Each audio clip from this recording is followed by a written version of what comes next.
As professionals who work with families and with youth, it is important that we recognize this concept of cultural competence. And one thing that you'll hear repeatedly through these sessions is the relationship between context and culture. All too often, we've gone to diversity trainings or sensitivity trainings, even sexual harassment trainings, and they've taught us the do's and don'ts about how to interact with others. Do this and don't do that. Be mindful of this and don't think about that. Right. And one of the things that I have found myself is that many of those trainings have been wanting, that they have been found wanting. They've missed some important crucial pieces, and that is the context. And so as we think about cultural competence, we have to think about the context that cultures are developed in. And so we'll spend some time talking about that.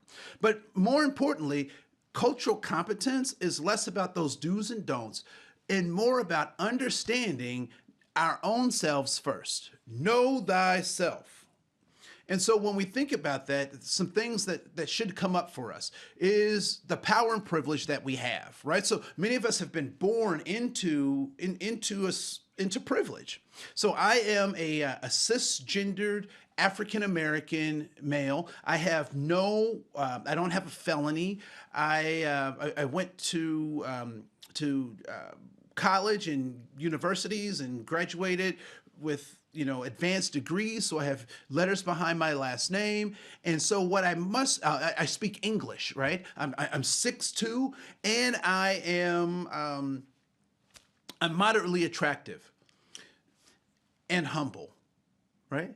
So all of those things are privileges. Some of those privileges are things that I was born into. I didn't have any control over. Some of them were things that I aspired to, I worked towards. And so I have privilege. And as much as I have privilege, I want you to think about what are the privileges that you have and might they look differently given different contexts. So there's a concept of white privilege that people like to talk about. And I think that's a great way to kind of think about that, but I don't want to limit the conversation to just talking about white privilege, because in a number of systems, we all have privilege, but it's the context that determines how our privilege gets turned into power. Power is the ability to do work. And so in our society, what gives us power to do work? For many of us, it is our racial group, our ethnic heritage, our socioeconomic status, our education, our ability to speak a language or multiple languages. These are things that give us power. And so when we think about diversity, we think about equity, we think about inclusion, and we think about cultural competence, I really want us to think about in what context do I have power, and in what other contexts do I not have power? And more importantly, how do I use my power to get things done? I would suggest that humanity, that this idea of power and privilege could be used for our own purposes. But I would submit to you that our humanity is not measured in how we collect things for ourselves, but how we work those things in the service of ourselves and in others. An orange tree is, if we took those oranges and we fed it right back to the root of that tree, it would die because the fruit is for others. It is not for the tree itself. And so when we think about our power and privilege, are we using our power and privilege to empower other people, to give them the fruit? Or are we trying to feed it back to ourselves and get all that we can from our own power and privilege? So when people talk about this idea of white supremacy or white privilege, I understand where they're going with that conversation. I would suggest that if we can shift just a little bit, we can actually get to something that is more dynamic or at the root of even white supremacy or white privilege, and that's white primacy. Right? The idea that my existence is primal and everything else is deviant from my primal existence.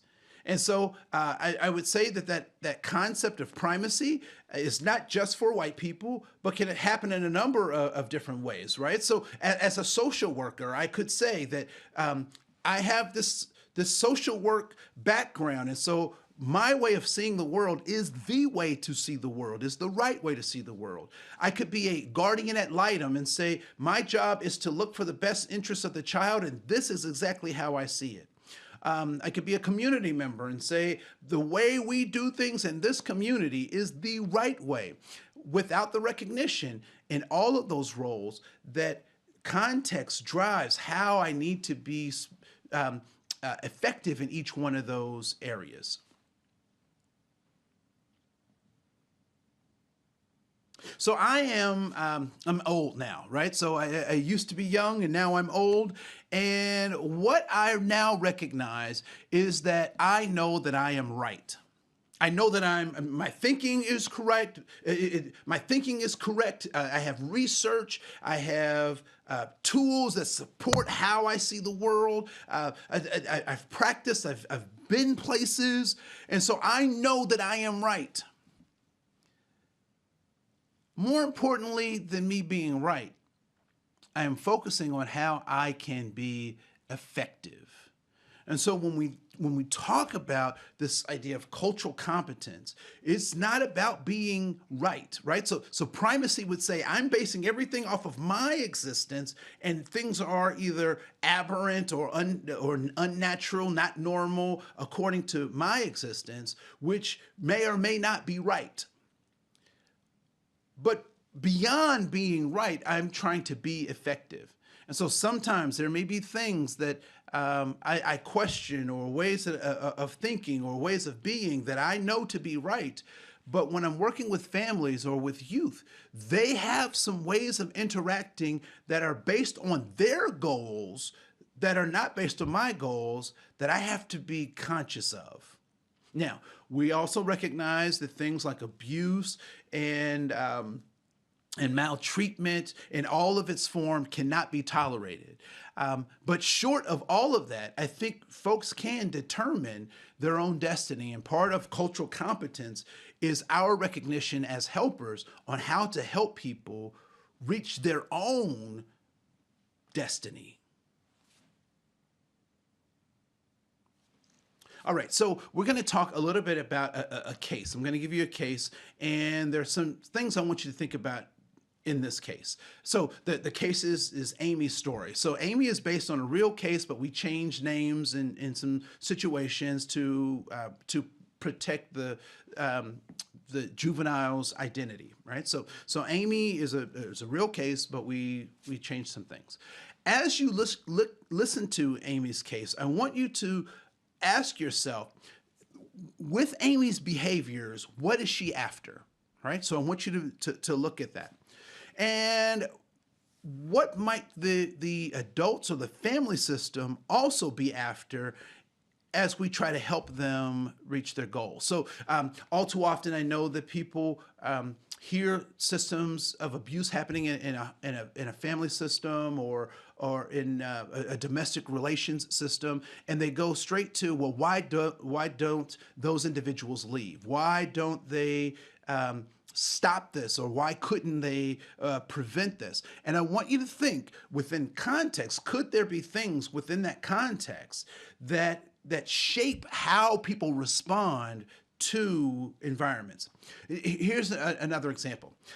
I believe that there are no poor people, right? So when we talk about poor people, we put the onus on the individual. It is my belief that we have people who are responding to a system of poverty, right? So a system that's designed to take wealth from them, and so they develop these skills, these abilities, these mindsets in order to deal with a system of inequity. And so as we look at Amy's story, I want you to think about the larger system that could be impacting everyone's decision-making in this in this situation. And then what would you do as a professional when encountering this family and trying to help them drive towards a solution that is theirs, and make sure that everyone is safe and able to develop to their fullest potential? All right?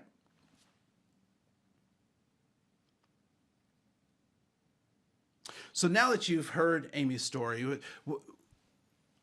what parts of that story do you think could be impacted by contextual factors, right?